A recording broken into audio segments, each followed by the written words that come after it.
extreme altitude of about 20 feet. The weather Well, has gone you green know, again. that They would said be it would enough just a to short period cause where me we to were red shake, for that's for sure. precipitation. That has cleared up, and weather says that we Just should be having fun over clear there with that. the rest of the way through. I the know our countdown. video is not So on with the that, stream, but everything is a go. he's got I'll his turn it over to Courtney here at Hawthorne. remote controlled 3D John, printed the Draco stuff just spacecraft you see going. on your screen is capable Yeah, of yeah, carrying no, up we've to got 7 passengers to the and from Earth's QD orbit our and beyond. And what we have sitting right on, here in front of us is a Draco engine getting that that helps going a get little Dragon bit, from one place almost to the finished next. out, but And we're really excited had a to share quick some pause details about for this other engine. But 3D first, printing, let's take a but closer look at the we, overall Dragon vehicle. we also Yeah, Courtney, we just to now get an idea have for a size, view this is our inside Dragon of vehicle, and from the Dragon bottom onto the top of the vehicle. It's about And it looks 8 like meters visors or are still about up. 27 feet tall and about 4 meters in Oh yeah, they're diameter, going to be up 13 until 13 very feet in soon, diameter. very close to The launch. bottom portion of it is called the trunk, and this is the unpressurized now- portion of the vehicle, whereas Also, the now top looks like portion we're here getting a is little the bit Dragon of capsule. a This is little the bit of pressurized section. explanation This on black is that a portion on the Super trunk Draco? here is actually a bunch of solar panels, and that helps power the vehicle while Or is it's that just on a the Draco? pad and while it's in What is in that? flight, as well as while it's attached to the International Space Station. And we also That's a have good question. 16 You're the Draco expert. thrusters on the vehicle that help maneuver it You around, say that. and 8 Draco thrusters to help Well, I know in that case that's of one emergency of for a launch the. escape I system. don't believe it's a Super Draco. I think a Only Super Draco is a little spacecraft bit currently bigger flying than that that. is capable of returning But I believe significant that is amount. a Draco that they're talking about, and I believe that that is one of their maneuvering thrusters. And Jay, you could It's probably Super tell Draco. me. Super Draco? Draco. It is, in fact. Well, so riddle me this there, Ryan. If then that is the hypergolic engine, correct?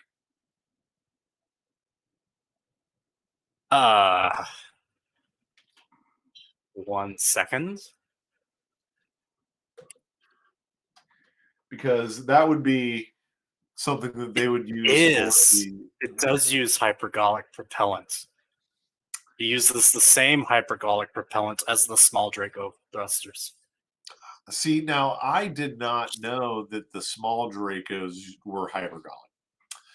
I actually was under the impression that they were hot gas, but I mean, I don't know what gave me that impression, but that's actually one of them, probably why I should pay a little bit more attention. But the interesting thing about hypergulls, and I just actually found this out the other day, is that you could literally have that stuff light on fire underwater as long as you have both components that touch each other. And I thought that was absolutely crazy. And that even more so that originally they had designed the Super Dracos to do propulsive landing.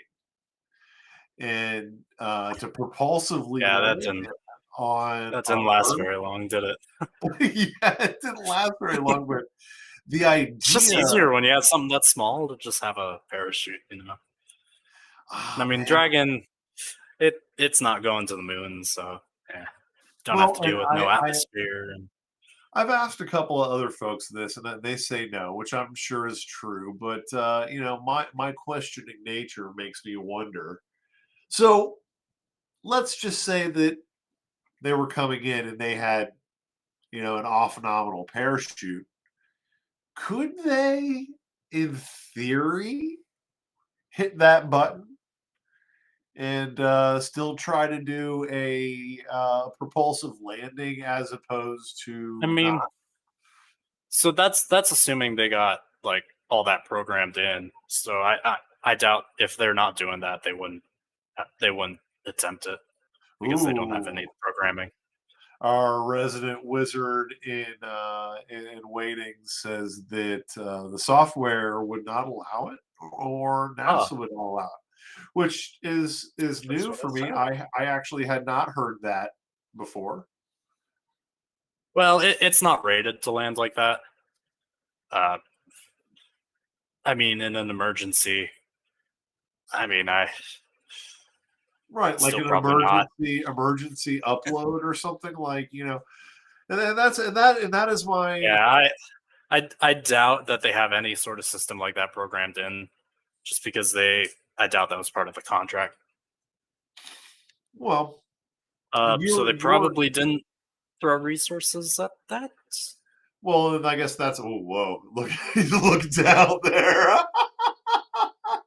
He looked at, and I think it's Jay can correct me, but I think it's 324 feet total that he's looking down the crack of right there in between. But It's a lot, he says. Yeah, it's a lot. I do agree, but I just wonder, because if I were in that seat myself and there was a big old button that said a hypergol versus smacking into the ocean or something like that, I mean, whether or not I would press it, like, you tell me. But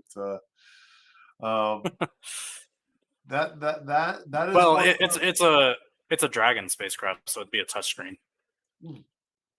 Okay, well, a big, digital button.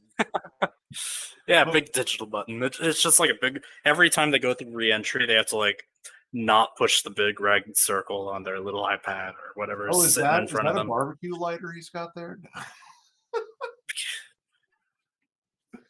It just kind of looks like it. I'm gonna guess. Oh, it looks like a light. I was gonna say chemical sniffer, maybe. Ooh, look at that. Oh, cool.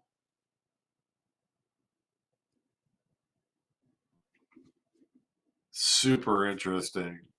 Wow, process. And again, thank you everybody for joining me on the Rocket Launches Today coverage of the SpaceX Crew 3 launch to the International Space Station. And that brings me to my next question for both my experts. Is this a instant launch window?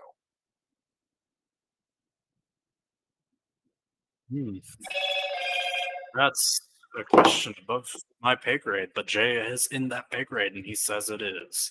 It always is. for Falcon 9. And see, Always. Every single time. I thought so as well, but I guess that I get confused between inspiration and whatnot, because and then there's also the cargo. The cargo isn't the same, or is it? I mean, it's always for Falcon 9. Always for Falcon 9, not just the Crew Dragon. Yeah, it's. I mean, if you're intercepting with the ISS, it's just kind of a positional thing. The ISS moves pretty fast. You have to be pretty precise. Yeah, so our back channel Jay is there with I'm just reading what Jay says, so I sound a little smarter. Oh no. ISS positioning and propellant being able to remain. No need to call me out like that. Oh, I didn't know. I actually I was just a second behind you there. I was like, oh, look, a message. Let me read that. And then it came out halfway through, and I was like, oh, well, you just said that. Great. And sorry for that.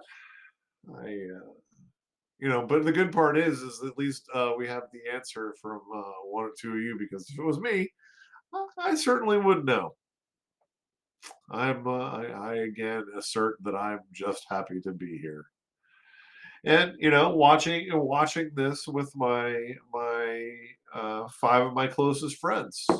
And yes, our biggest fans. No, but the good news is so if all 5 of the people watching are our biggest fans, that means that out of those 5 biggest, there has to be a smallest, because those are the only 5. So like, who's the smallest fan? Who should we criticize? Because I think we should criticize someone. I'll take the criticism right here. I'll just jump right on that hand grenade. Oh, we're up to 6 now. Be careful. Oh, hey, watch out. Everybody, welcome to the coverage. But again, we were just... It's the life. I'm all for clumped now. I don't know what to say. But we were just actually discussing the instant launch window for the International Space Station. So if there's a no go poll, which is coming up next, I guess it's if something is off nominal, is it something that's going to scrub the launch, or is it is there still enough time in that hour and 24 minutes that they can still do something? That's There's the question. So there's probably some built-in holds like along the way, just so they're not completely like pressed for time. Like if something takes a few seconds longer, they'll have a little bit of leeway. But yeah, there is as Jay says, there's no. Well, I don't mean like the countdown itself stops, but I mean like Jay's getting on me about saying that there's no planned holds. I mean like they have a little bit more time scheduled for things than like they actually maybe need in a best case scenario. Because Great. frankly, the world is not perfect. You don't end up with best case scenario and everything. Something might Well, I take a mean, few seconds longer, or something might go a little faster. Don't know. I'm sure that some of your ring watchers have the, oh wow, you can see the little arms there. I'm sure one of your ring watchers has some data on how long it takes to launch uh, Falcon 9, like overall, like how many times it's done, how many times it's been done with people now, and then how many times on average, or how long it takes on average. So I'd really be interested in seeing, like, if this is just par for the course, or if it's So I something don't that. believe we're keeping track of that information, but I know there's people out there. I mean, there's always someone out there doing that stuff. Great. I mean, Go I've ahead. got the mission control audio going. If there's some issue, I'm sure somebody there is going to say something. Hey, I really appreciate you joining me, and I also appreciate you monitoring that mission control audio, man. That's really cool. I appreciate you doing that. They haven't said a single thing. I don't know if it's like muted or something for me or not working or something. They haven't said a single thing since I started listening. Could be. So Maybe we'll they're see. just, That might be like a post-launch thing. So okay, maybe I'm they will. not going crazy. Jay says that they're also silent. Probably till no go poll. But so Jay also says that they were ahead of schedule last we heard, so that helps out. Oh, yeah, I'm sure. Yeah, and now look, actually, so he just took he took off his safety harness now, and so they're going to probably pull back the crew arm shortly. I'm going to guess that would be the next thing we're looking for. Well, at the moment, the next thing we're looking for is the go no go poll, which, if Jay is right, that happens at T-30. So they actually keep the crew arm out there until The crew arm T-30. doesn't retract until like I don't know the exact time, but it's not for a while. Wow, that's interesting. That's really interesting. In about 40 minutes, Mataker says. Mataker also says that Jay is small. I'm not entirely sure what that means, but I guess he's small. I actually have met Jay, and he's actually rather large. He's a wizard. Literally the whole. And by wizard, you mean he's rather large. And the gray beard and the long wizard robes, with little stars. And sure, you didn't meet like half moons. I don't know. There's quite a large homeless population in Cincinnati. There is, indeed. I don't know. I feel like I've seen a guy that looked like that. Sure, it wasn't him. So the good question now is the quick disconnect. Riddle me Jay's this. a small fan. Riddle me this. I know that there is a retractable transporter erector for the Falcon 9. Is there a transporter erector on this Falcon 9, or is it, once it's been stood up, the crew arm is its quick disconnect and all that for cryo loading? Riddle me that. I'm sorry, you're gonna have to repeat that. So when they send a cargo dragon, they have the transporter erector. Yes, which is the big thing that's tower going to thing. Yeah. So, and that also has the quick disconnect for fueling on it. I believe so. Where the fuel runs through. Is it the same for the Falcon 9 with a crew dragon? I mean, I would assume so because it's fueling up the rocket. I think the capsule itself is fueled and has been probably for a little while. I mean, the fuel that they use inside of the actual dragon is the hypergol. Yeah, it's a lot more stable than like a liquid oxygen or like a Okay. So I mean, you don't have. It's not. You don't have to feel that like right before it launches. Read chat, people. What are we reading? Where the fuel runs through. Retract a few minutes before launch. So Highland cows are small cows, but cows are big. So I'm there reading chat. is Someone in the back channel yelled at me to read chat, and then I look at chat, and it's all entirely their messages. I guess it's because it's dark. I can't see the transporter erector, so I guess that's what I was wondering if the crew arm acts as the fuel arm in this instance. Oh yeah. That's what I'm questioning, just because I haven't seen it yet, but that's what I want to know. Oh, look, we got a waving. We're waving by. It's all thumbs up. See you, dudes. They're all easy. just sitting in the capsule there, all just like so relaxed, and these are professionals. Yeah, they're ready to go. Dummy got their hands crossed. They got their little their check boxes on their lap there, and they're just all completely still and silent, ready to go. Of course, they have to wait another hour and 17 minutes, so they got a bit of waiting. You know, like when you're I've sat on the tarmac longer than that, that yeah.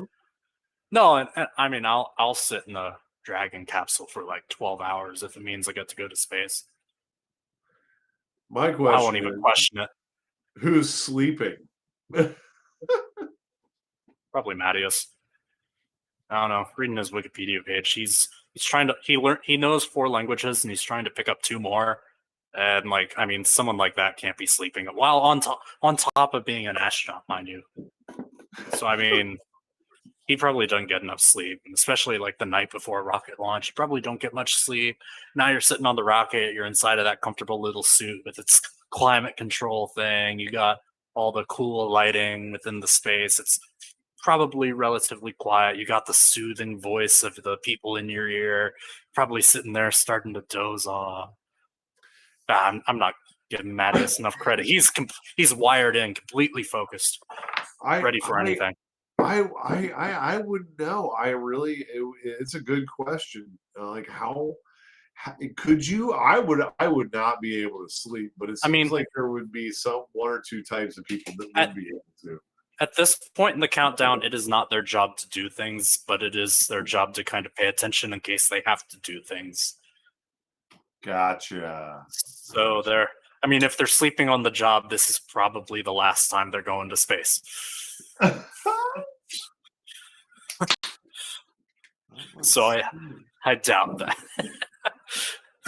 So it looks like we have a picture. I see the transporter erector in that picture, but I just didn't. I suppose I hadn't seen it on the live shots from today.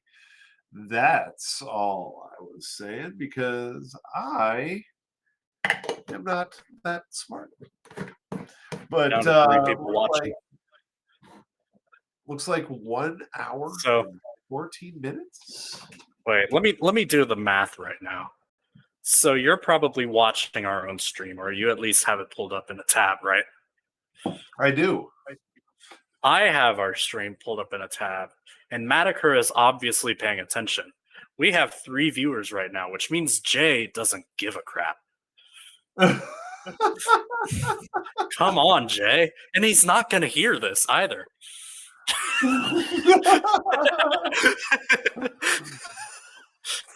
Oh man, you heard that? Fired. Fired. Yeah, you're gonna yank the plug. Fired. I'm the best you got. He's not lying. Like I'm the guy in the back of the hayride that's just happy to be there. Like I'm the kid with his jacket zipped all the way up and the note pinned to his jacket. That's me. That's me right now. So right, let's see. We got a total of wait, hold on. Yeah, and so even the streams that I'm watching, there are 2 different streams, 2 different times on the 2 different streams. So it's actually really difficult for me to nail down what the official amount of time left until launch is actually. I mean, the SpaceX stream has a T-, I guess. The NASA TV doesn't have one. I mean, we have one, but if you're watching our stream, you're like 30 seconds behind. 30 whole seconds behind? Wow. It's rough. Just latency and all that sciencey stuff. Well, I wanted to make sure I didn't miss any, questions from chat and all that, Oh yeah, and I've got it pulled up for that same reason. Actually, I'm sure you probably have some pretty decent internet speed over there. Being so close to campus. Not as great as I'd like it to be. Let's just say that. Really? I'm renting out a cheap apartment. I just figured that you probably be that close to the city that you'd have fiber. Does Cincinnati have fiber there? Cincinnati, I'm sure has fiber, but I don't. I'm jealous. I could run an internet speed test right now and just see for sure. Yeah. Sure, it's not terrible. I have like 4 YouTube streams and this all going man, I could be wrong, but that shot, all of them look like they're asleep.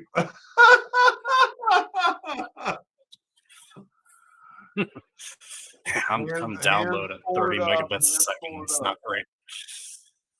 Oh, and that makes me wonder. TV screen, not sure.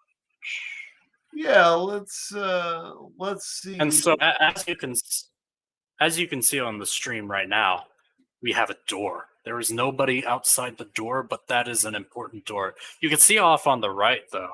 You got the NASA logo with all the astronauts that get into there. So you probably got like Bob Behnken, Doug Hurley, those guys, their name written around there. But just off screen, you have the SpaceX logo itself, which inspiration for not having been affiliated with NASA, that's where they signed their names. So their names are actually situated around that like X instead of the NASA logo. Huh. And that's interesting. I mean, it's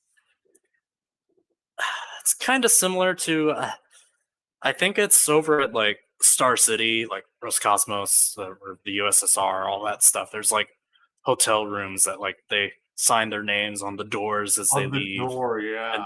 And so you got the like just a hotel with a bunch of cosmonaut names in there. You got like Yuri Gagarin and all the other cosmonauts that I'm sure the names will hit me in the head at some point in the next future. Oh, I look can't at that. remember their names. Look at that. There's the actual NASA meatball that with the signatures. Now they didn't do that this evening, correct? Oh, I mean, they probably signed it just before they got in. Really? That's yeah. That's usually when they do it. Like when they're crossing the arm, then they like reach the end. They got somebody with a Sharpie, hands it over. They're in the suits and everything. It's like a moment. You know? Wow, that means that's pretty awesome. You get that well of a signature in those gloves. That's a testament to Well, SpaceX's design, man. all we can see in the stream is like black smudges. They might be completely like you can't read them at all, completely illegible. Yeah, you're right. From this resolution, it could be, and I mean, so that that's a little bit of the anatomy. I'm sure And so, Maurer doesn't have a great handwriting either. So actually, there's So the even without the glove, transporter it'd be director that I was talking about. completely unreadable. There's the transporter director I was talking about. So yes, Yep, it is. that Thank little you, tower. Mataker, for making sure that we saw that. But so what I would also like to see is, do we have a infographic about the anatomy of the Falcon 9 a little bit that we can see? I know that we've got some really great. Jay was all excited about that. I'm sure he's got that up his sleeve. Yeah, I'd really love to see that. It's some Jay really does some amazing work getting us ready to do these streams. So once again, Hey, we got the 3 viewers, Mataker. So I mean, it's me, it's Dan over here, and it's you. So Jay's like completely missing. Oh, it's up, he says. Well, I see 1 hour and 8 minutes. You wanna put it in the chat, because watching our own stream, we're like a minute behind. I do see. Oh, look at this, man! Look at this amazing. Look, you're ahead of me. Oh, there's the transporter. Oh, look at that. We got the Crew Dragon up top. That's where the Crew Dragon goes. Did something just fall over on your end? Oh, I just had a trash avalanche. Absolutely, I sure did. A 3D printed model avalanche, but right in time, because it almost as if I've got this awesome graphic had knocked it off of my shelf. It's we have the Crew Dragon capsule at the top, followed up immediately below it by the second stage, below the trunk, which it riddle me this, smart folks, is the trunk actually carrying anything on this round, or is it the inner stage? Yeah. No, the inner stage is just something that separates. Like during stage separation, it's like where the engines are kept and whatnot. Oh no, excuse me. Right posterior to the Dragon capsule, the unpressurized area. Oh yeah. That does carry cargo. Is that carrying cargo on this mission? Is the question, I suppose. I'm sure it is. Just like probably also take advantage and do a little bit of resupply to the ISS. I mean, you're sending 4 new people up there. I mean, granted, they only brought 4 new people back like a couple days ago. That would be the good question. John Innsbrucker says that it is a smooth countdown so far, so we're still good. And so the cargo trunk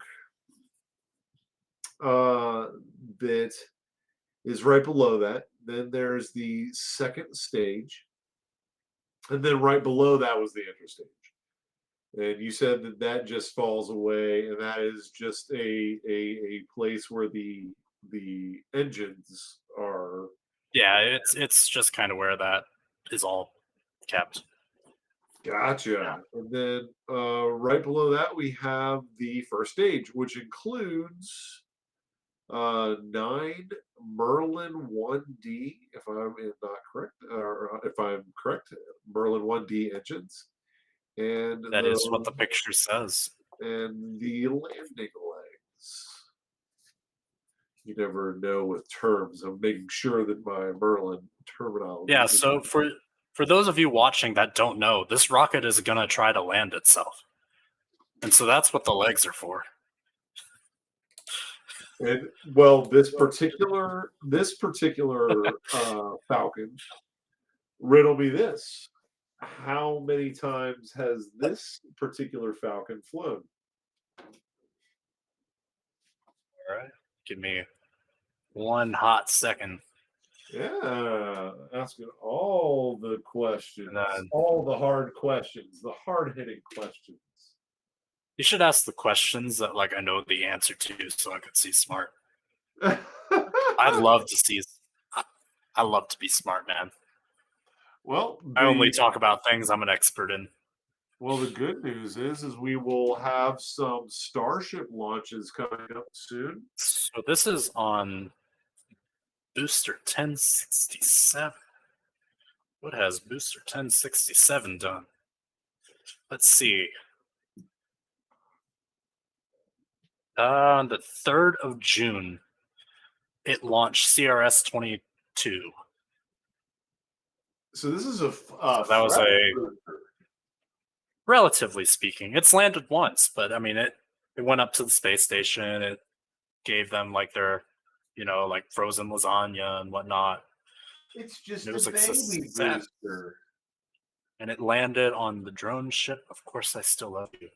Of course, today the goal is for it to land on a shortfall of gravitas. ASOG. I will tell you, it is on my bucket list to meet the guy that names these ships. Because I really want to know what goes on in this guy's head.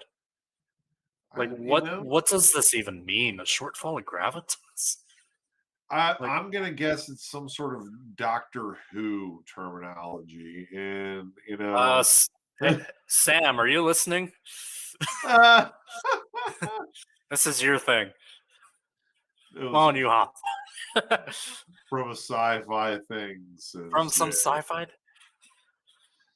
See, you say some sci-fi thing. I know a lot about sci-fi things. Like, I've got the goddamn Normandy from Mass Effect 3D printed. It's like a foot long, like sitting right here on my desk. I've got a whole set, man. And like, that is where I do that. Our cameras aren't even being shown on screen, so I put in all this work for nothing. I've got my logo on a screen behind me. Look at this. I'm ready, man. Dude, that is amazing. If I want, I could even like pull up a bright lens flare and whoa.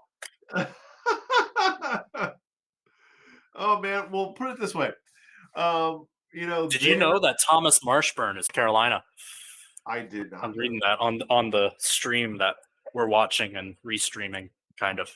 I did not know that, but what I do know is that if you follow rocket launches today, that you will be abreast of all of the upcoming launches, in which you will get award-winning commentary from folks like Dan Wigan and Ryan the Great from the Ring Watchers, and amazing back channel support from your friends Jay from Rocket Launches Today. In fact, Jay's very own Rocket Launches Today that will soon be one of the most popular and crew confirmed go for launch. Exactly. Yes. So that was not the go no go poll, correct?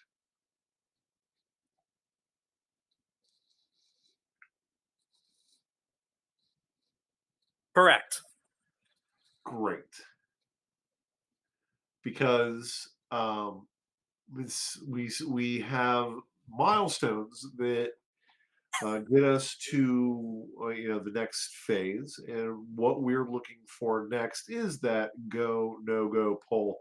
But and right around that time, you will also see the crew arm retract. Now, here's another question: before in the let's say the Starlink launches, they pull that transporter erector arm to about 15 degrees away from the rocket, and I believe they do that at like 30 seconds. They wouldn't wait until 30 seconds to pull back the crew arm, correct? Oh no, that happens way before. Okay. That's like T-minus 40 minutes or something. Oh, the go no go poll is electronic, and we will get a confirmation from NASA. So Yeah, and correct me if I'm wrong. That's around T-30. That's what I believe I've heard from our back channel experts. Thereabouts. So you think that we will see that happen long before the actual transport erector pulls back? So that's more of like a directly right before launch kind of thing. And I wonder how, I have only seen a couple of Soyuz launches, but I think that's Always when I'm asleep, man. isn't Every that single time. It's like a whole thing. Rockets want to launch when I want to go to bed.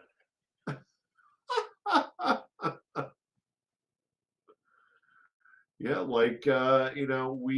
the other question that I would have for you and for even our amazing folks that are watching at home with us is, what is the chance that we'll have a static fire during this? 0. Road closure was canceled. 0. Well, road closure.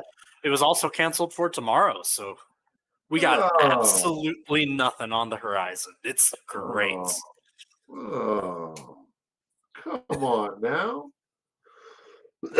I was hoping to see, hoping to have a little bit of a static fire as well. It'd always be fun, but unfortunately, yeah. Well, I've also been following along on the actual preeminent source for launch information, rocket launches today .space, where you guys should check it out. You can actually go and check out the upcoming launches. And then one of the other upcoming launches was cleverly named. And we actually have a. Are you talking about the Rocket Lab ones? Those are my favorite names.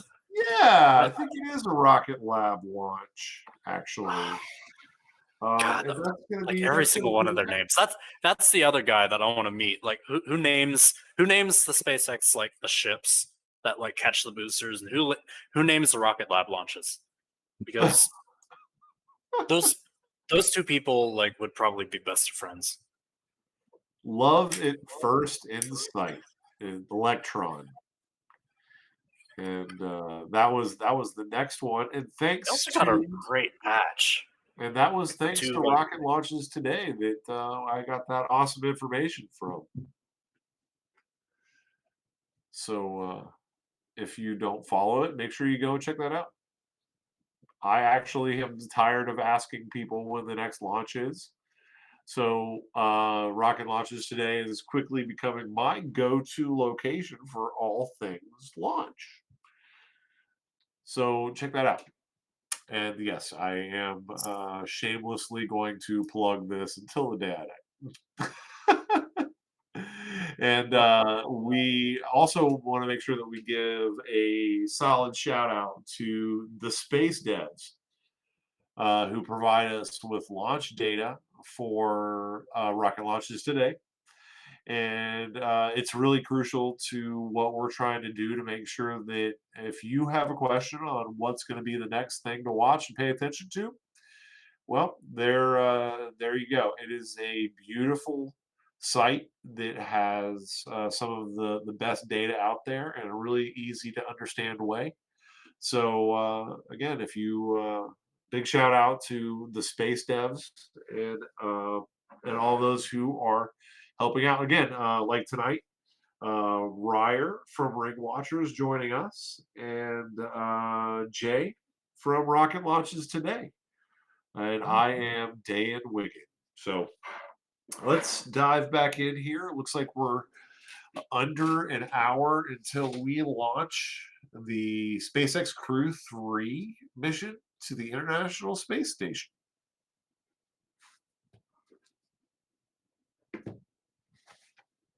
Trying to see if I could do some Google wizardry to track down the origin of the names of the ships.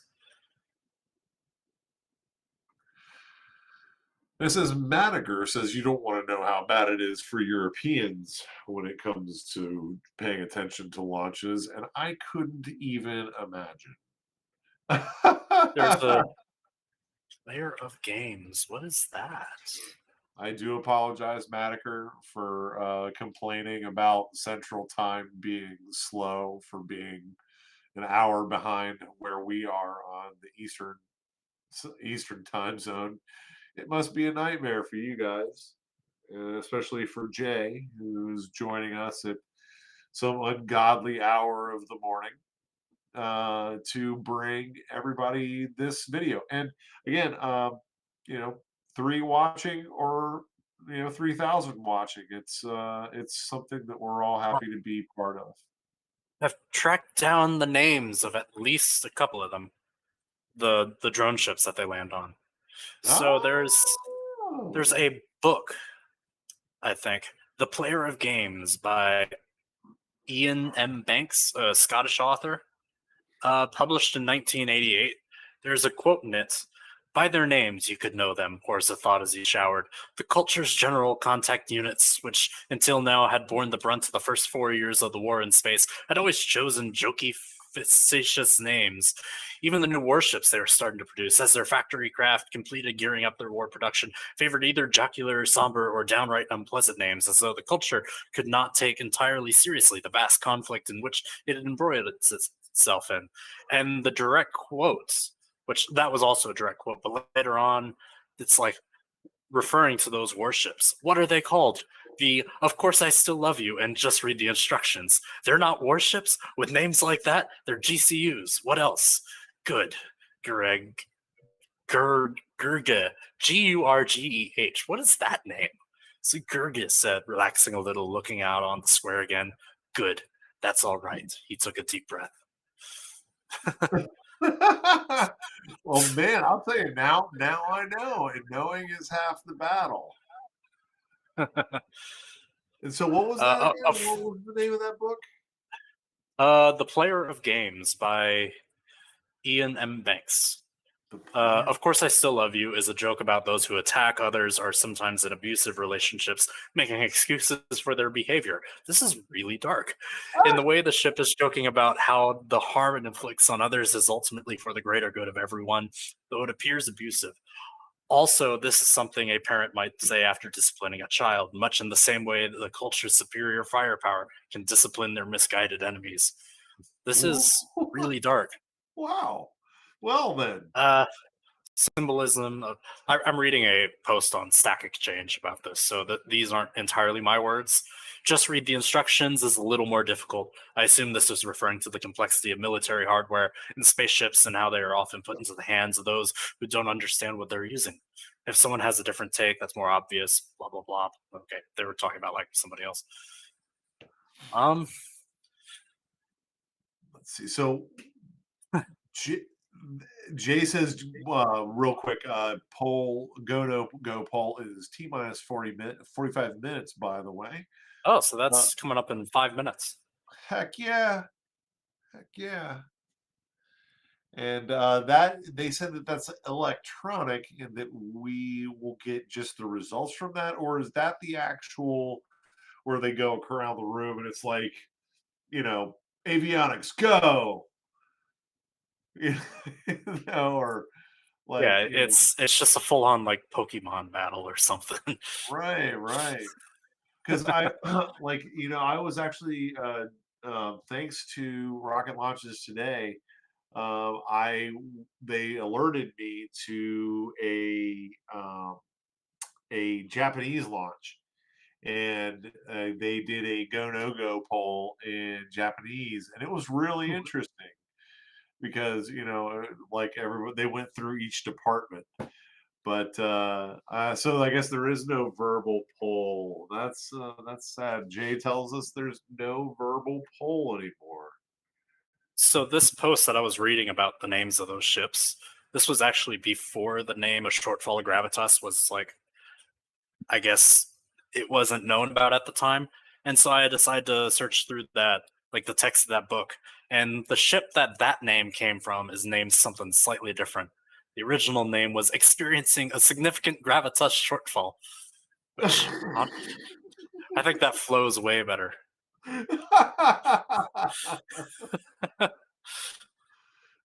Totally.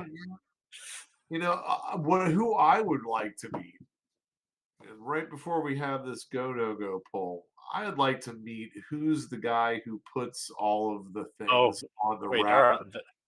there are a lot of ships with the name Gravitas. Zero Gravitas, very little Gravitas indeed. Low Gravitas, warning signal. Man, there's a few. Those are ships. There's a Wikipedia article. No, there's not. What? Why did they link a Wikipedia article that doesn't exist? Okay, whatever. Okay, I'm done with the ship names. So what's going on? No go poll in 3 minutes? Yes, 3 minutes and 20 seconds until we are expected a go no go poll. So you said that's all electronic. Is that an instantaneous thing then, Jay? Like just like bam, that'll happen. Like it'll be like, oh, it's good. From our perspective, it will be pretty much instantaneous. Great. We will pretty much just hear the word that, oh, it's either go or it's no go. And then if it's no go, we'll end the stream in like 3 seconds. If it's go, we'll stick around. And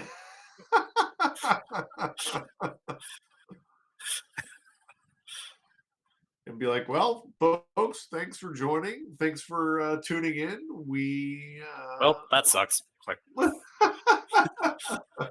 Well, so when would be the next launch attempt? Is that something that they would turn right around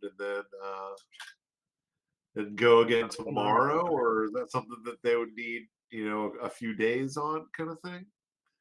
Oh, tomorrow. Yeah. I love having Jay in the back channel. It's just like if I need something with a brain, I've got Ryan on the comms, and then I got Jay in the background. So they're pushing it a little later than they normally do. I mean, not in terms of time, but in terms of daylight, it seems. Or is it still early enough that we get the twilight, the exhaust being lit up by the sun, or has that time passed? I know the sun is setting earlier thanks to the whole daylight savings stuff ending, but that would be. I mean, eventually it's got to get high enough. I don't know. I think it has to be. I think it has to be a little bit closer. Yeah, it's like right after sunset that usually happens, right? Well, Jay says that we may be lucky, and if we do, that's. I actually had never seen that until one of the Dragon launches, and I could not believe my eyes. I thought I was having some sort of post-dental, is this real life kind of thing. My favorite one is when that happens at Vandenberg, because what happens is they launch something very early in the morning just before the sun rises, and because the people of Los Angeles have just completely mentally lost it, they're always freaking out like there's a UFO or something. So you see that big plume of glowing exhaust up in the sky there, and I mean the first thing that people of LA think is aliens. Never quite understood that. I wouldn't know. There was a whole thing years ago about the power in LA went out and people looked up and saw the Milky Way for the first time or thought that was aliens. But gotta love California. California. But let's see. We got 45 minutes and no go. As soon as you guys hear it, you let me know. Go! Yay! Go. We are go for launch, folks. So we can actually move our status to go. No go. Jay, you have one job. You got to give the guy credit. The guy is Jay, I swear to God. He's literally mining crypto, running a stream. You mining crypto during my stream, Jay. And I'm gonna guess probably like trading on the decay or something, and the Asian markets are open right now. Can't believe you, Jay. He's trading bauxite. Oh, the arms retracting. There we go. Oh, is that the crew arm? Yeah, yeah.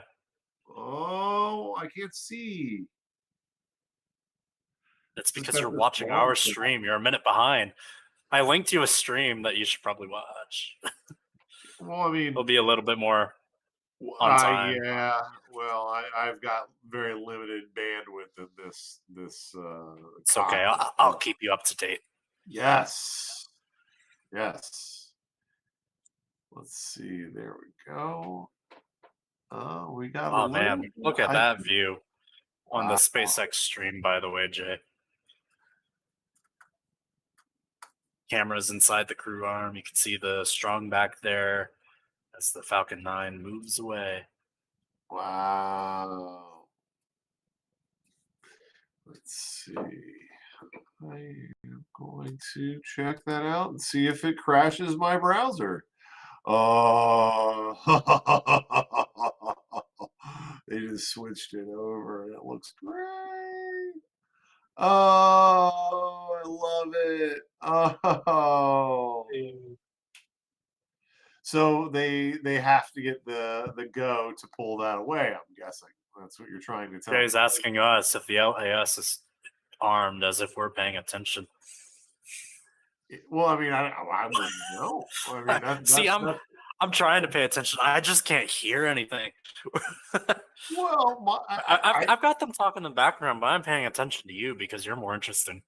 So the launch abort system is I mean, is there a light or something that goes on?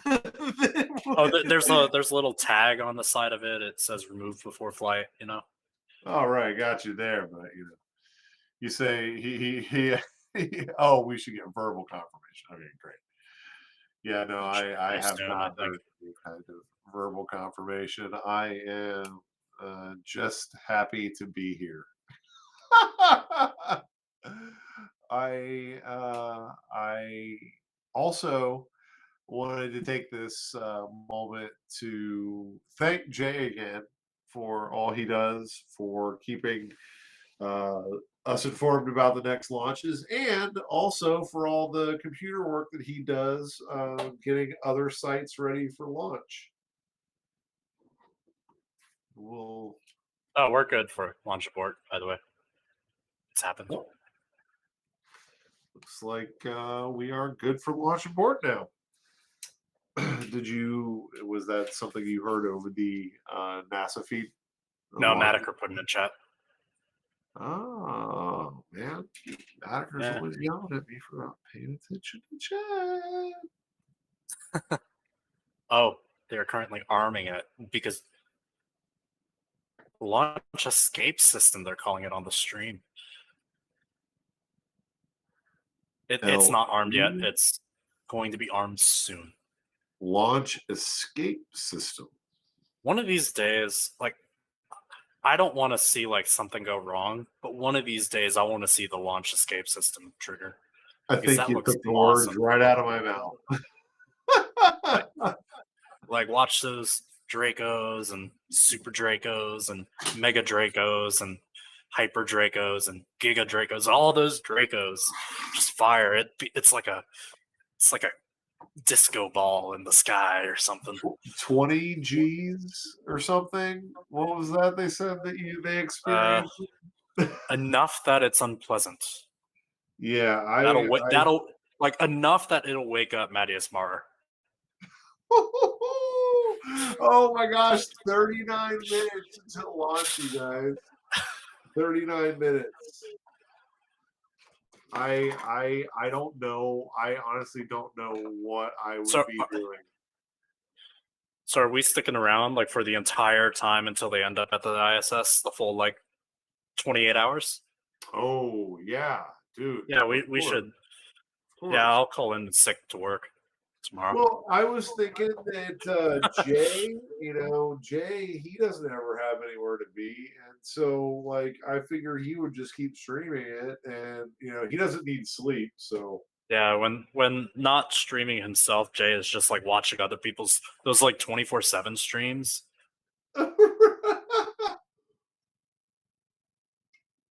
Yeah, he's not going to bed until Electron gets caught. So Ooh, are they trying to Jay catch watches the next live. I'm Electron judging. then? I know they have. I don't think they're catching it. It just lands in the ocean. So they got a helicopter. I know they're doing something with the helicopter. Planning on catching it, but I don't know if they were doing it on this launch or not. It's got the red stripes, so they're doing something with it. Jay, Red stripes. answer the man. Jay is typing, so he's about to call me an idiot. Splash down in the Pacific. Well, and when's that supposed to be, Jay? They got their helmets down, by the way. It's all closed and ready. Oh, guys. Oh, man. Ugh. I don't know when they put them down. I was saying earlier. Need to study the shape. I was just actually speaking to somebody the other day about this being a routine launch. And I mean, granted, it is, the third launch. It's not the second launch. It's not the first launch. But like, I was just saying that every launch that we have that is successful gets it closer to me actually getting a chance to go to space myself. And so I get jazzed up for every SpaceX launch, like every single one, man. in a way that I don't think that even I got excited for Shuttle when I was a kid. Like, I don't get me wrong, I was a huge Shuttle fan, but Shuttle was pretty cool. Let's be honest. Yeah, I honestly didn't feel like it was sci-fi. You know what I miss? I miss Constellation. Oh. Like, that feeling of like hope that things are gonna go like really, really well in the space industry, like over the next decade or so. Because this is the second time I've experienced that. When like Constellation was going, it was like, oh man, we're going back to the moon. We're gonna go to Mars. Look at that Ares rocket fly. It was just a solid rocket booster with like a concrete block on top. But look at it fly. And it was like all this hope. But just remember, it got canceled. Yeah, right. It got canceled, and that was a bad day. So we have prop loading starting in 20 seconds, or probably around or right about now.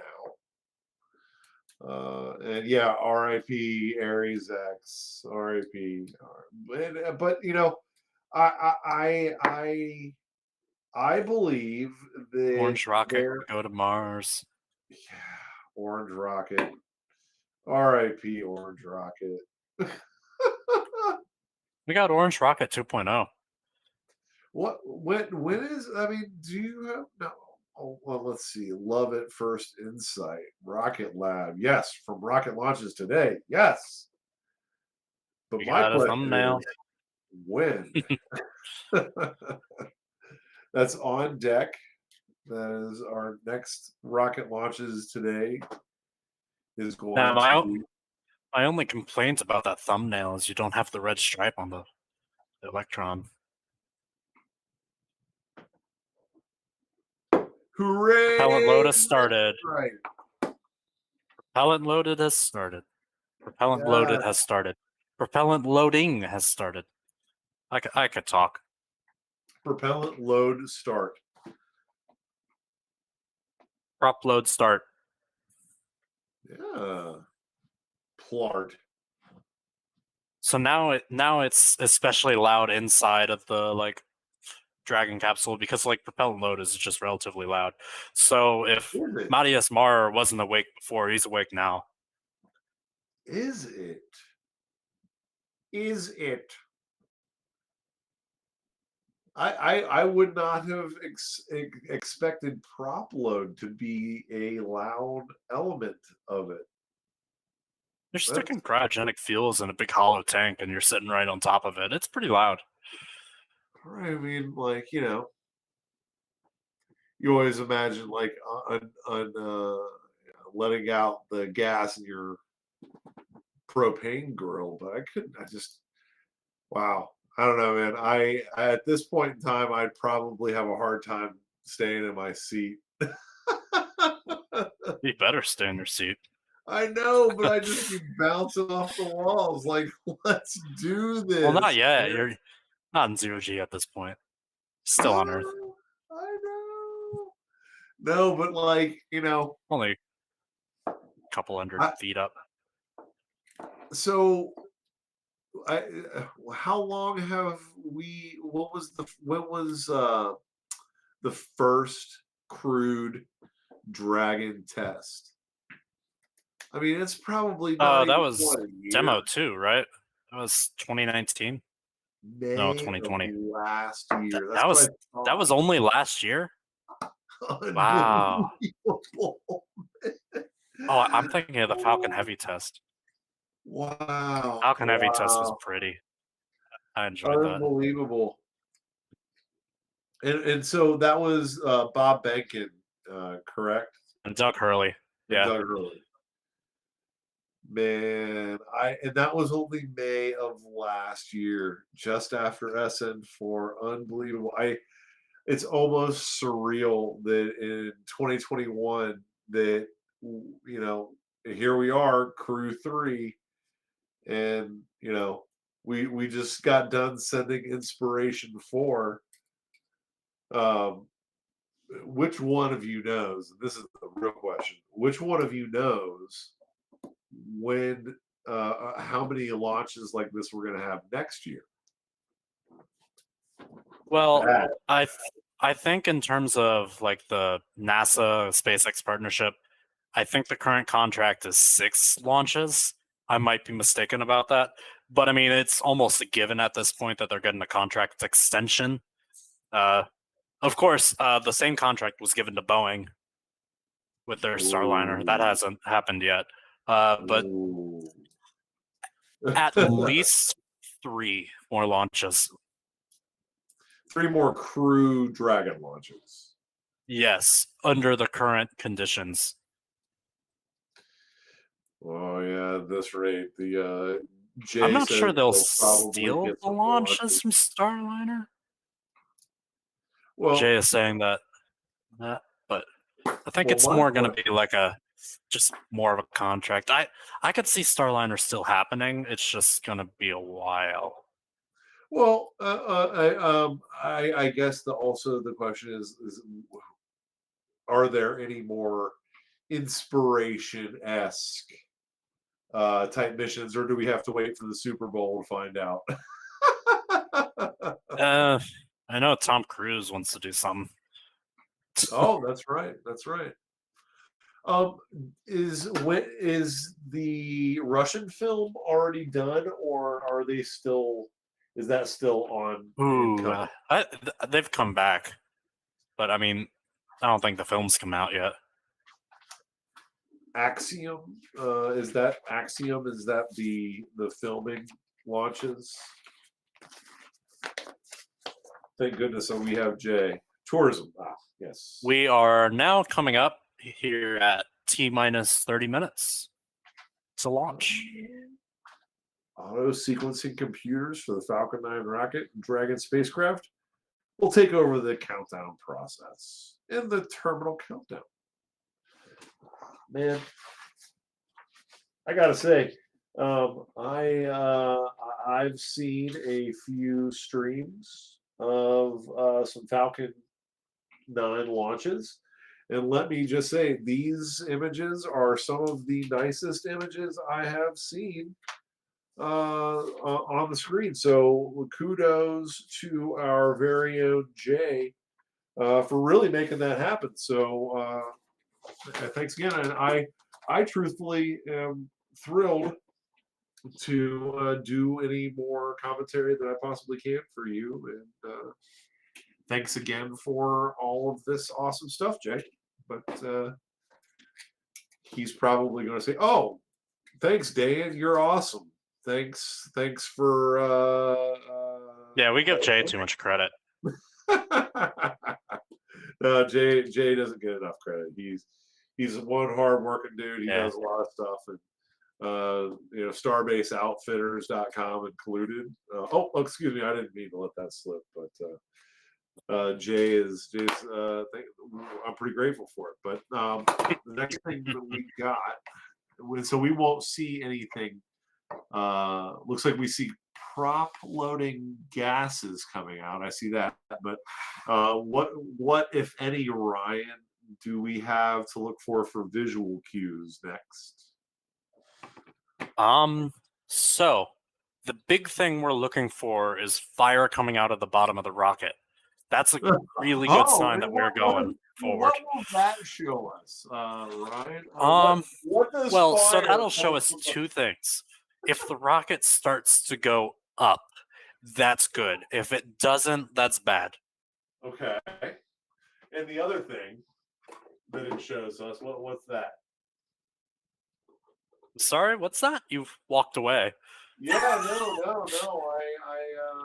I'm trying to fix the trash avalanche. With your 3D printed jungle over there. I've only got one 3D printed object at the moment. Well, I'm hoping that one of the things that we will be offering at StarbaseOutfitters.com is the desk launch tower. It's only 3 levels high, but it has all the fun of the entire launch tower. So you can take it to your office and annoy your friends and coworkers at the work desk. So we'll check out that in a little bit more. Oh, that's awesome. I didn't know about that. I love that. It's one of our newest products from Blammo. Let's see. So they zoom. We're gonna get a zoomed in shot here. This is gonna be awesome. I do see that it's clear now that there is a large cloud of propellant coming from the base of the transporter reactor. Yeah, lots of condensation and venting and smoke. Things that like happen. Condensation. We've completely lost it. God, imagine if we started at 5. And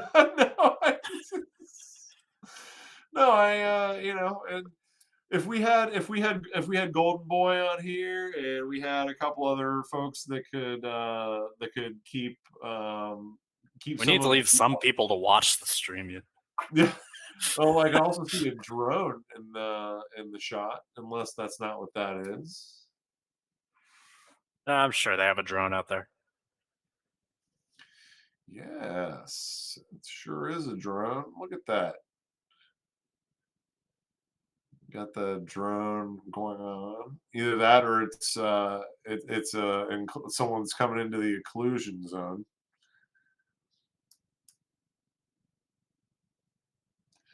I was gonna take this this shameless plug T-shirt sweater I had off. This just shameless plug that I've got. I'm just gonna take it off for something that's not a shameless plug.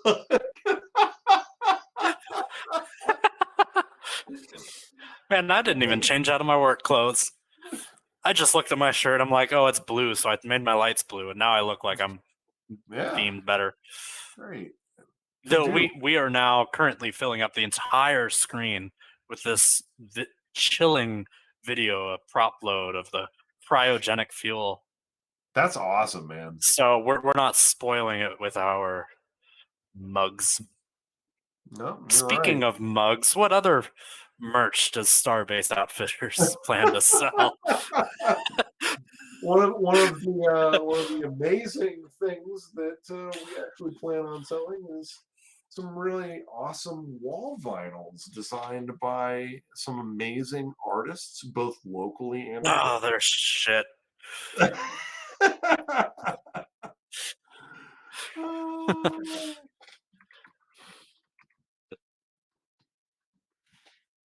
See, we have. So yeah, again, no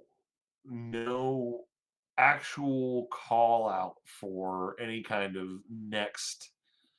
uh next phase. There's no other milestone that we're going to be like visually going to look for. Like we won't see, like the transporter erector will be the last visual thing that we'll see pull away before a launch. Is that it, or is there? Will we see any gases come out from the top of the actual rocket, or? Sorry, what was that? I was being reprimanded. Oh no! It is a I particularly am hunting for a visual cue that I can look out for, because then I can feel I smart. don't recall getting much more than we have now. Just lots of smoke, lots of vapors, and then eventually some fire. Great. No, I just, me. One thing you can do. So it is condensation. So what you can technically do is you can watch where the smoke is coming from, and like where it is, that's where like the fuel is actually filled up to. So like the fuel is up to about a third of the way, almost halfway fuel. Whatever, Jay. You don't have to be so pedantic. Venting, not smoke. But yeah, you could see where the venting is coming from, like based on like how full the rocket is actually. Sure, it's and so that's actually coming off of the condensation. Then. Yeah, that's Okay. not venting, or at least not all of it is. Some of it is, but not all of it. So they have not. Do you know that if they have begun to load prop into the second stage at all, or if this is all just first stage? First stage at the moment. I'm not seeing any condensation on the second stage. Oh boy. 21 minutes to launch, folks. Starting to get a little bit of that, like, that. Jay says they called out something second stage related, and that can mean anything. Right. Well, I mean, is there, like, for example, with Starship, you see the tri-vent, and I don't think there's much of anything like that. Okay. At least nothing that's that obvious, I guess. Well, that's because this is an RP-1 rocket, or is that because it is it would just be dangerous? Let's see. What, like doing an event like that? Yeah. I would hope it's not dangerous. They're doing Starship. They intend to stick people in that someday. Hopefully not someday soon, because it doesn't look ready. Kerolox. So it's kerosene. Yeah, so that's like kerosene. So it's RP-1, which is like fancy kerosene, but it's kerosene. Okay. And oxygen, liquid oxygen blocks. So Mataker is saying that the second stage could be loading as well. Okay. Everybody's correcting me, so just I'm wrong. Not correcting you, correcting me. I was the one that said that they're not loading it. Hey man, I'll tell you, Don't give yourself if too much anybody credit. gets corrected around here, it's me. Because if anybody's wrong around here, it's going to be me. All right, let's see. Yeah, that is. Let's see.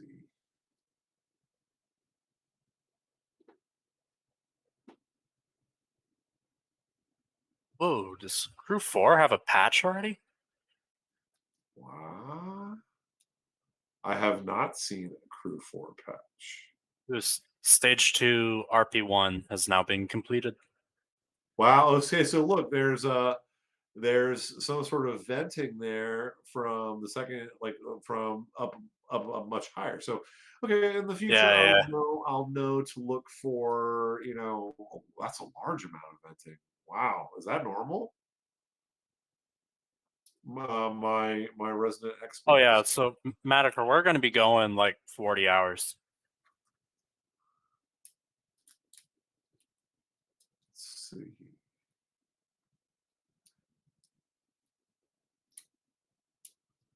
Oh wow. Yeah, but everybody still thinks that that's a nominal amount of venting there. So the SpaceX stream just said something interesting. Matthias Maurer will be the 600th person in space. Huh. Technically, the commander gets 599 and someone else gets 601. I don't know who. One of them. So this is I guess it'd be typical the T-20 Kayla. event, is what our wizard, resident wizard, has informed us. See, Jay's having fun moving the windows around. Man, what a beautiful shot! Lots of white smoke. It's always nice to see. Oh, absolutely. Absolutely. Look at that. And look at just, so I'm going to guess that that's going to be liquid oxygen coming out? Yes. Flux, yes. Okay. So riddle me this. Is that flammable? Liquid oxygen? Yes. Technically, yeah. Or is well, it just it's not flammable itself, but it's like an oxidant. So like if something else is flammable, it'll make it a lot worse. So So the idea with the rocket is the kerosene is flammable. You mix kerosene and liquid oxygen, all of a sudden you have a lot of flammable. Oh, I got that. I totally got that. But isn't liquid oxygen itself considered flammable? No. Liquid oxygen itself is just oh no. So Jay is what am I saying saying? no, It's the oxidant. Just kidding. Sorry. I really entertain myself sometimes, and I think that's what's important. Let's see. So we are now certainly well within our terminal countdown. And it says Jay is saying, oh, never mind.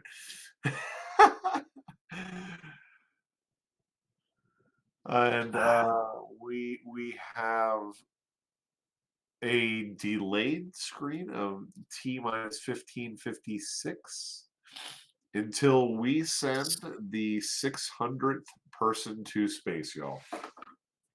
Now, we acknowledge that there is the Electron launch tonight as well. That isn't until like now 5:32 UTC. I'll be honest, I'm working tomorrow. I don't want to stay up that late. Like I love Peter Beck, but yeah, I don't love him that much. I do love him enough that I got the headsets that they use in the Rocket Lab Mission Control. I've got that headset. It's a pretty good headset. Sounds the Logitech G430. Wow, is that what you're using?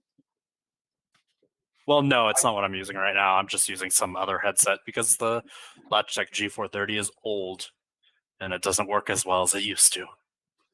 Hey, Ryan, you want to check something out? Look at this. Always.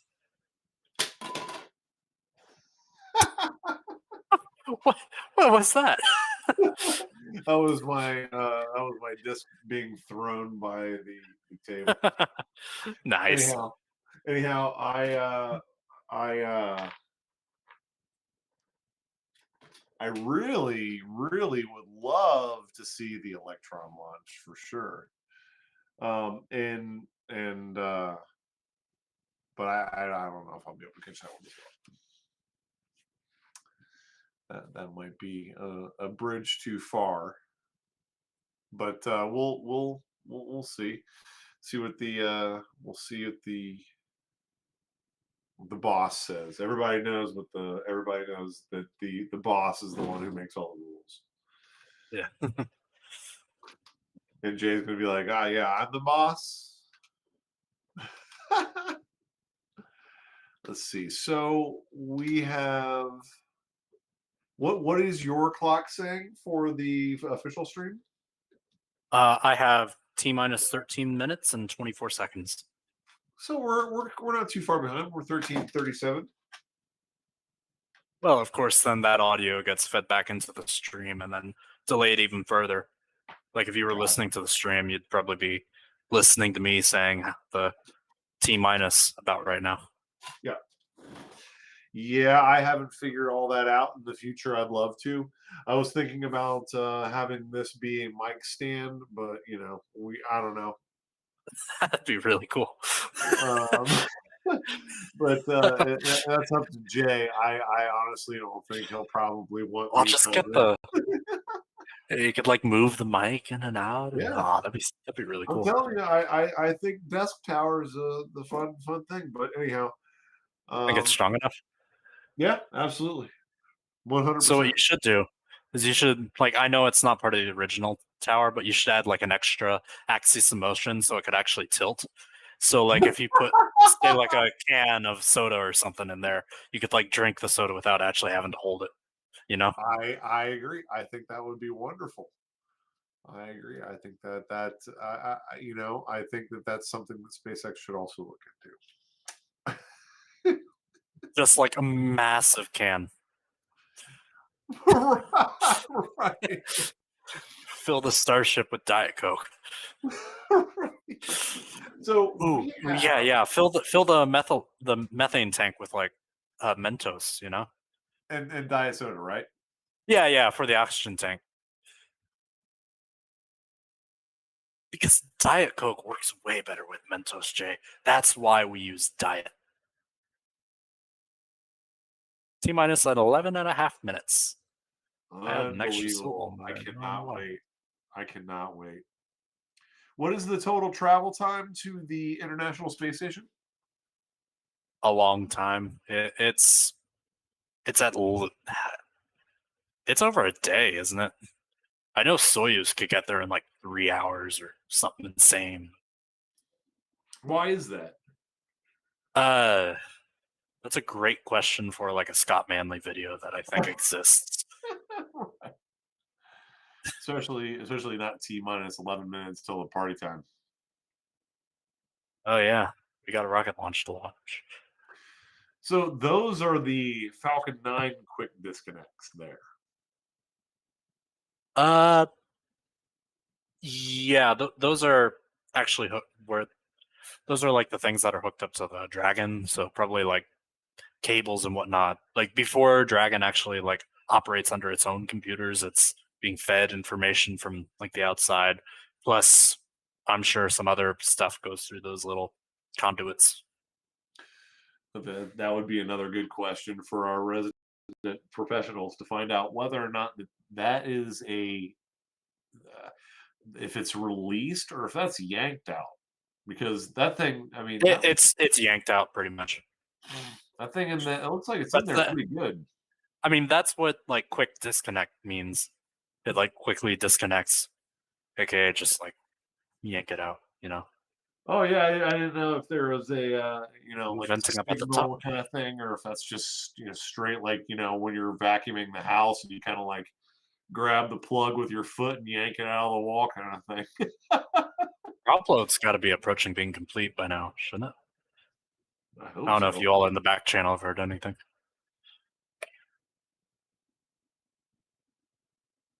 Now we are down to 2 watching on the stream right now, and I know I'm one of them.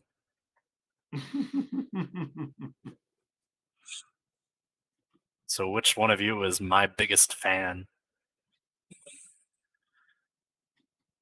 Right here. Yeah. Number 1.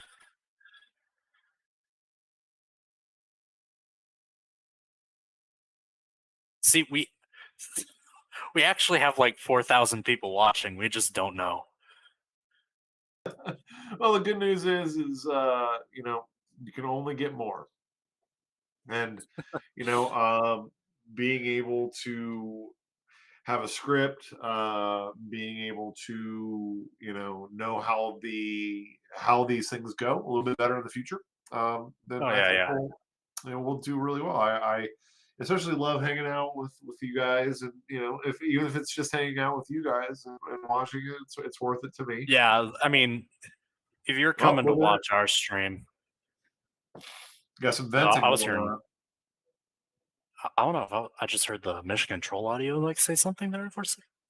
I don't know. It might have. I mean, if you're coming to watch this stream, you're not coming for information. Let's be honest. Go watch the SpaceX stream. No, I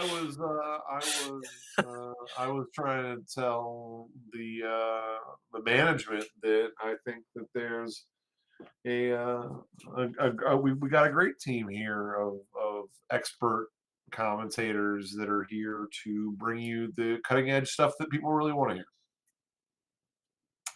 Like propellant loading going to be done, if not done already. Yes. The whole thing is one vapory, lovely mess. You know, probably knows whoever's updating the Brendan update channel. Oh, it's Matthias. Look at him go. Oh, let's see. It says it finished, and so Jay says it finishes up very close to launch. Oh, is it?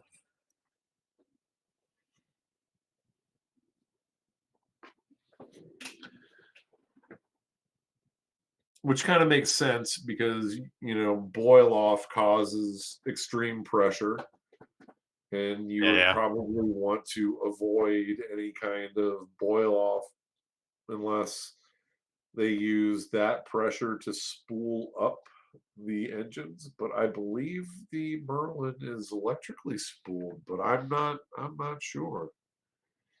That would be something that Jay or potentially Matthias would know,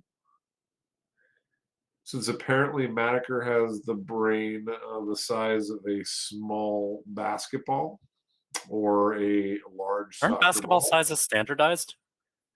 I don't know. Not it depends on which kids league or something perhaps. But I know soccer balls have like specific sizes, and I mean there's like the official size, Oh, engine chill. Engine chill. Oh, yes. Lift off in T-minus 6 minutes. Yes. Let's do this, you guys. Matthias. Both stages filled with RP1. Yay. That means it's party time. Oh my gosh. Could you just imagine sitting in one of those chairs? Like, I think that there's only really one actual one song that's appropriate. I could see clearly now the land is gone. So, Jay, I could see all obstacles in my way. I gotta hear it from Jay because he's probably knows the answer. But what's the only song that you really should be playing in your earpods right now?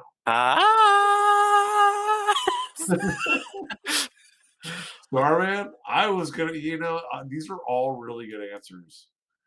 But like I would say that it'd probably have to go to Thunderstruck. I mean, am I wrong? But like, yeah, Thunderstruck always works.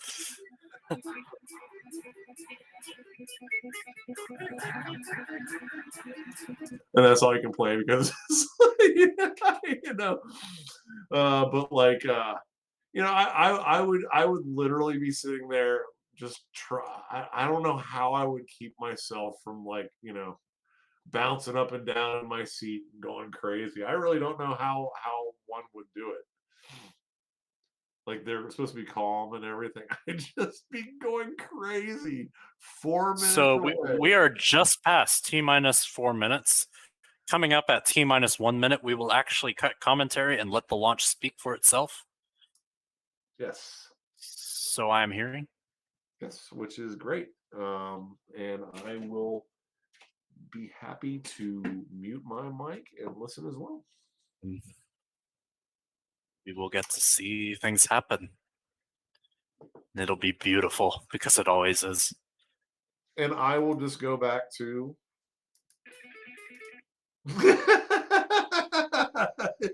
Strongback is being retracted at some point. Yes. I don't see that yet, but sure that will be any second. Stage 1 locks load complete. Yes. T-minus 3 minutes and counting.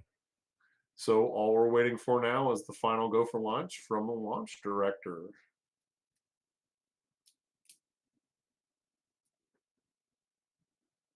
Oh, look at it. We got yeah, we got some movement in the capsule. Dragon is on internal power. Wow, unbelievable.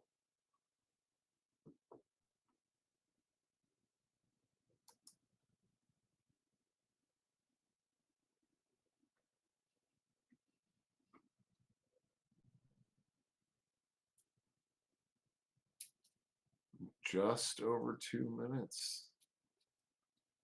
It's about to happen, folks. And T-minus 2 minutes.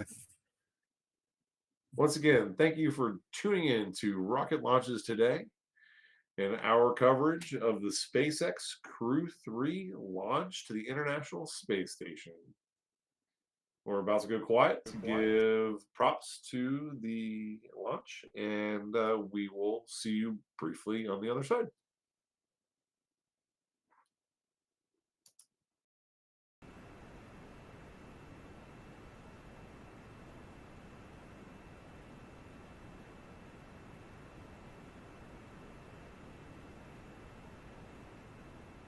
Maintaining their calculations, standing by for the T-0 mark.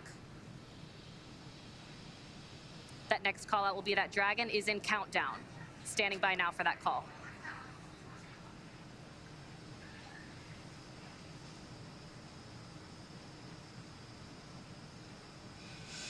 Stage 2 locks load complete. FTS is armed. Falcon 9 is in startup and is in auto idle. Dragon is in countdown. All right, the final minute before launch. Gas closeouts is about to commence. Just 47 seconds to go. Everything is Dragon, ready for an SpaceX, on-time launch today. Go for launch. Endurance copies. Go for launch. Ground teams are ready, and Crew 3 is ready for liftoff. Heading for that Minus 30 instantaneous seconds. launch window.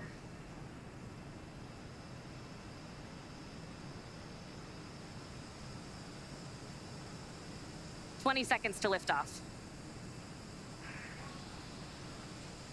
Minus 15 seconds. FTS is armed. Falcon 9 is in startup 10, and is now controlling. 9, 8, 7, Dragon is in countdown. 6, 5, 4, 3, 2, 1, 0. Ignition. Dragon. And SpaceX, liftoff. Go for Got launch. 3. Endurance copies. Go for launch. Copy, 1 Alpha. Laboratory in orbit. The International Space Station. Minus 30 seconds. Vehicle is pitching downrange. Stage 1 propulsion is nominal. And that's the call we want to hear. Good performance on that first stage so far. plus 30 seconds. Falcon 9 powered by 9 Merlin 1Ds. Pushing Dragon into low Earth orbit on the way to the International Space Station. 6, power 5, and telemetry nominal. 4, 3, 2, Stage 1 throttle down. 0. Ignition. And we're And liftoff. Got in preparation from XQ. 3. Stage 1 Alpha. Copy, 1 Alpha. Downrange. Getting ready to throttle the engines back up. Stage 1 propulsion is nominal. Stage 1 throttle up. Execute.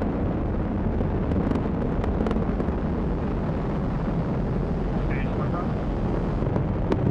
Copy, 1 Bravo. That 1 Bravo call is for the second stage abort mode on the first stage. That is going to take them Power through the and telemetry first nominal. stage, burning just before the second stage activates Stage off the 1 coast throttle of down. North Carolina. That next milestone coming up shortly will be MVAC chill underway.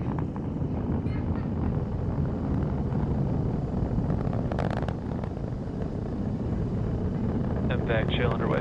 Falcon 9 is supersonic. There's a call out. We're getting the second stage engine turbo pumps ready for their ignition coming up in just a little more than 40 seconds. We've got the Stage major 1 events throttle. coming up here shortly. We're going to get main engine cutoff, 2 minutes 36 seconds.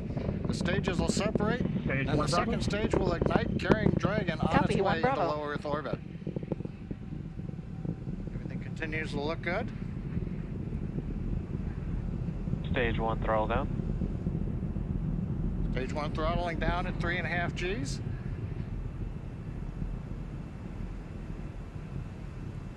Getting ready for MECO.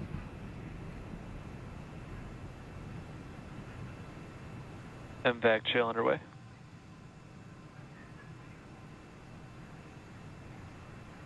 MECO. Stage separation Stage 2 confirmed. Alpha. Copy, 2 Alpha. All right, we have ignition of the second stage. And you saw that green flash Good, of that ignition. TTEP fluid. And Crew 3 is now on their way to the International Space Station. Stage 1 throttle down. On the left side, first stage, you can see the titanium grid fins coming out, the streaks of the exhaust of the second stage engine going by, and the lights of Florida down in the background. Acquisition signal. That's right, and on your right, that second stage glowing. With that red color we MECO. like to see, indicating everything is proceeding well. Stage separation Stage confirmed. 2 Alpha. Copy, 2 Alpha.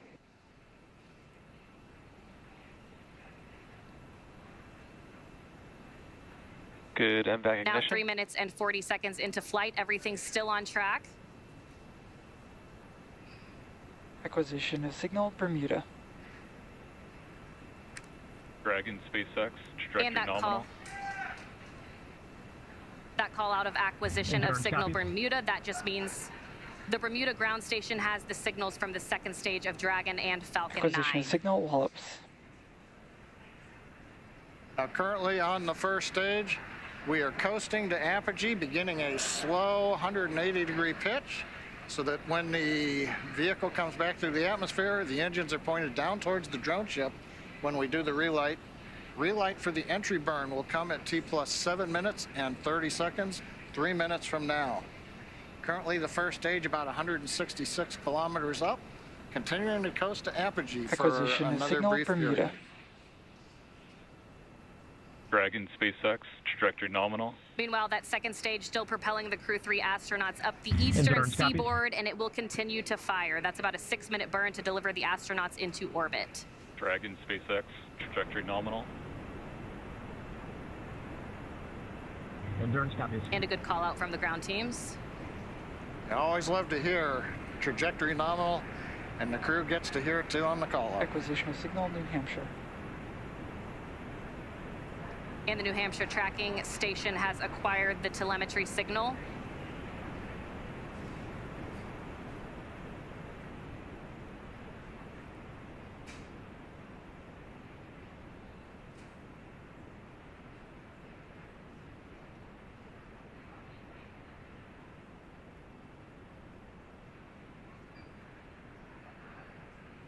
5 minutes and 30 seconds into flight today. Everything is still Dragon proceeding SpaceX, nominal. Trajectory nominal. And Courtney, right now on the second stage, it's such a large amount of propellant. It takes a while for second stage to really accelerate. The crew right now looks like they're pulling about. Trajectory nominal.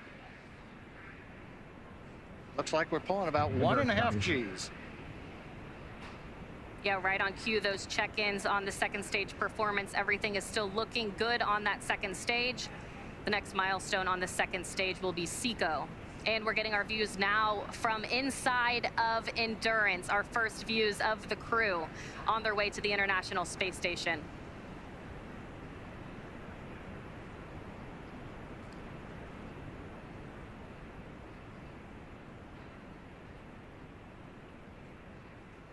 We're 1 minute away from entry burn of the first stage. Hopefully we'll get a camera view back on the first stage as we light the 3 engines, come back into the Earth's atmosphere. Endurance copies.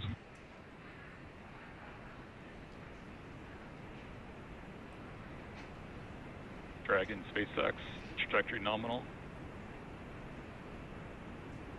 Endurance copies. Another good check-in with the crew, confirming everything is still looking good so far on both ends.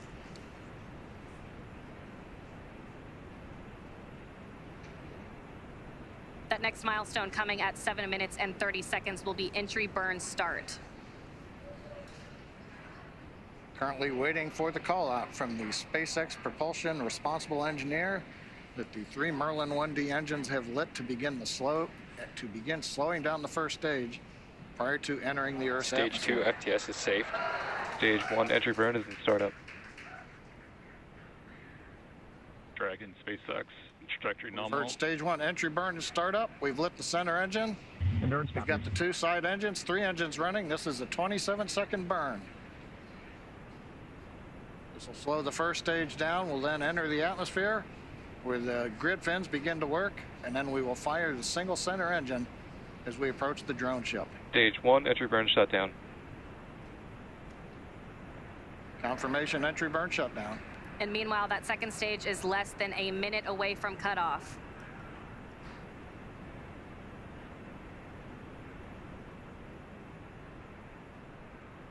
Stage 2 FTS is saved. Stage 1 entry burn is in startup. Stage 2 in terminal guidance.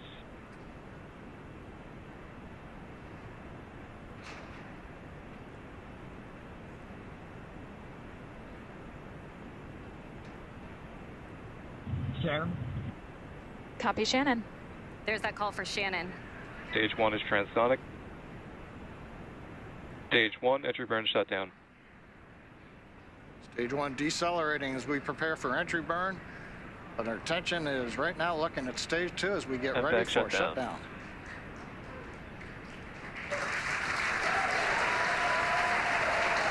Stage 1 landing burn.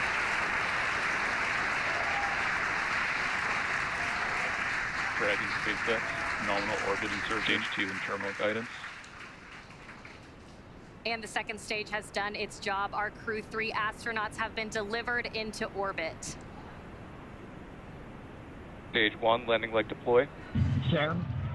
Landing leg Copy, deploy. Shannon. Endurance copies. We feel Seco and Stage 1 is transonic. Space. Dragon SpaceX, launch escape system is disarmed.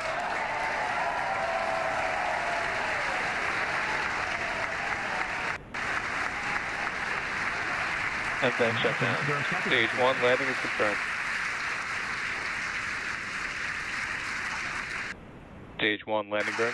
And we've heard the call out. Stage 1 landing is confirmed. Signal Cape and acquisition Dragon signal SpaceX, Newfoundland. nominal orbit insertion. Some great call outs. That next milestone is spacecraft separation around 12 minutes into flight. Stage 1 landing leg deploy. Endurance copies. We feel Seco Getting a view and now of the Crew 3 Space. astronauts from a camera aboard Dragon Dragon. SpaceX, launch escape The system crew is now disarmed. coasting in low Earth orbit, still attached to that second stage. Again, that next milestone coming in Stage about 1 2 landing is minutes. confirmed. That second stage will separate. and Crew Dragon will be flying free. And Courtney, right now, the Falcon 9 second stage is still attached to the Dragon capsule. When it's time, Dragon will command separation from the Falcon 9 second stage. Right now, that second stage, under control of its flight computer, is essentially going through a sequence to idle the second stage, make sure we're not pulsing any of the cold gas thrusters, the engine has been purged out. Essentially anything that might cause motion of the second stage, we're making sure that all of that is eliminated so that when Dragon separates, it's got a very stable platform to move away from.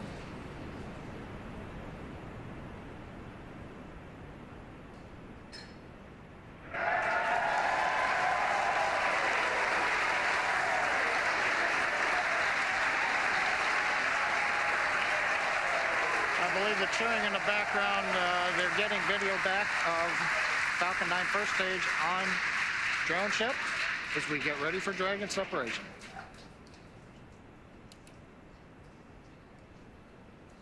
That's right, John. Separation coming just 10 seconds from now. Standing by for that call.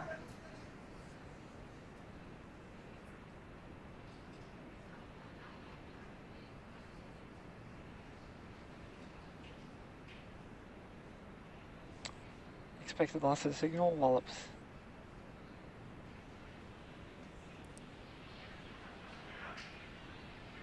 And again, we are standing by. There we go. Dragon separation confirmed.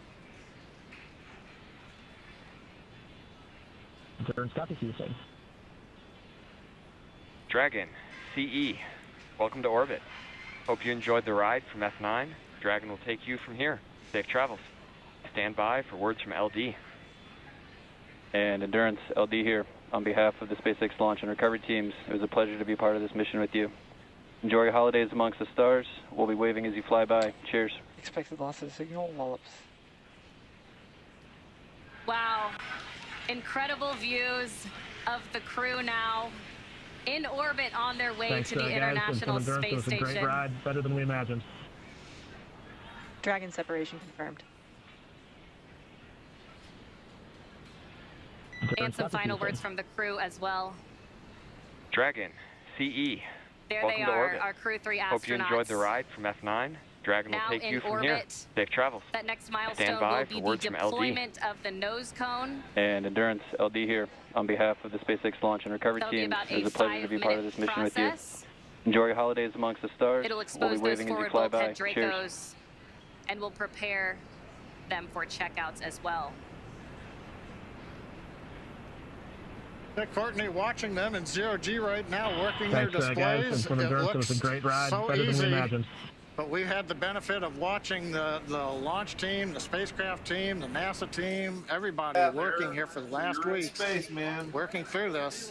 And it's good to see it come out looking just so easy. It's, right Yep, it's been a long time coming, and we're so excited to see them in orbit. The flight has concluded Dragon, as SpaceX, far nominal- as their nominal trip into space. So I think from here on out, they are going to be free to doff their spacesuits soon. And I wanted to also thank you all for joining rocket launches today. And those that you stuck through, thank you.